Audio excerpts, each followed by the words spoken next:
Assalamualaikum and hello. My name is Nadia Izzati binti Azmi Elais Ibrahim.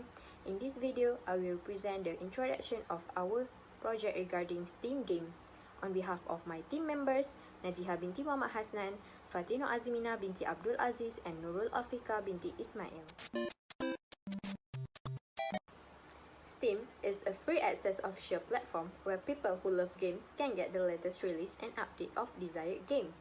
The aim of this project is to analyze data for Steam higher-ups in making better business decisions. As time passes, there are thousands of online games launched on the Steam platform and also other platforms. In order to make sure their users keep on playing on their platform, the Steam developers are finding ways to know if the prices of the games offered in their platform are affordable and worth it for the users to pay.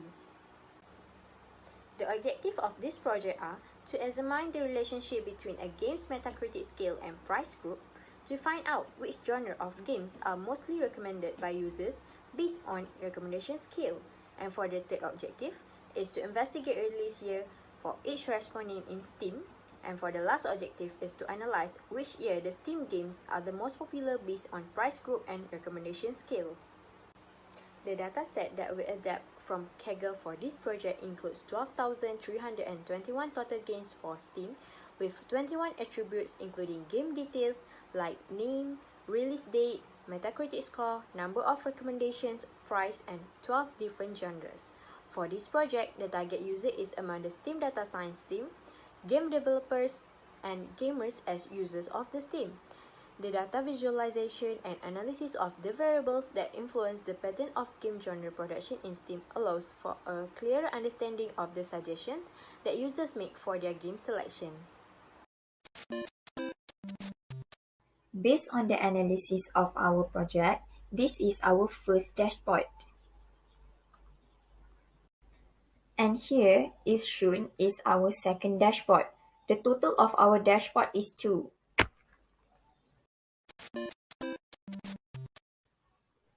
Our project's first objective is to examine the relationship between a game's Metacritic scale and price group. This graph can be found on dashboard 1, where we use a bar chart to plot a graph of count of Metacritic in percentage versus Metacritic scale. This graph explains the price group for affordable, expensive, free, modest, and overpriced based on the Metacritic scale of not reviewed, most reviewed, moderately reviewed, and also less reviewed. Following our objective 2, which is to find out which genre of games are mostly recommended by users based on recommendation scale, can be found also on dashboard 1 using a line chart. This line chart plots a count of recommendation count by year. The recommendation scale that involved in this graph is less recommended, most recommended, and also recommended. Next, for our objective 3, which is to investigate the release year for each response name in Steam, which also can be found as the last graph in dashboard 1 using a tree map.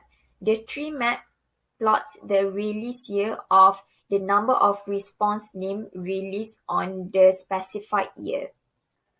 As per our last finding of objective 4, which is to analyze which year the Steam games are most popular based on price group and recommendation scale, using a stack area chart can be found on dashboard 2. The chart plots the count of recommendation count of price group by year. Before we end our presentation, let me show you how to function a dashboard. For dashboard 1, we have our logo Steam and 4 slices: year, Metacritic scale, recommendation scale, and price group. For year, we can adjust from 1994 to 2030, and we can see there are changes on the graph. And then we can also adjust from 1985 to 2019, and there are also changes on the graph. And next, we can proceed to the next slicer, which is the Metacritic scale. Metacritic scale slicer have options like less reviewed, most reviewed, or even select all. And we can see for each option we click, there are changes on it. Then we can proceed to recommendation scale. Also have option like less recommended, most recommended, and recommended, and also select all.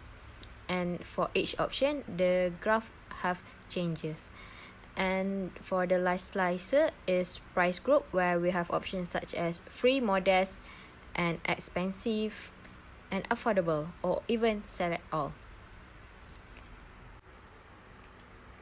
For dashboard 2, we also have the same slices as in dashboard 1, which are year, Metacritic scale, recommendation scale, and also price group. And even the option on the slices are the same.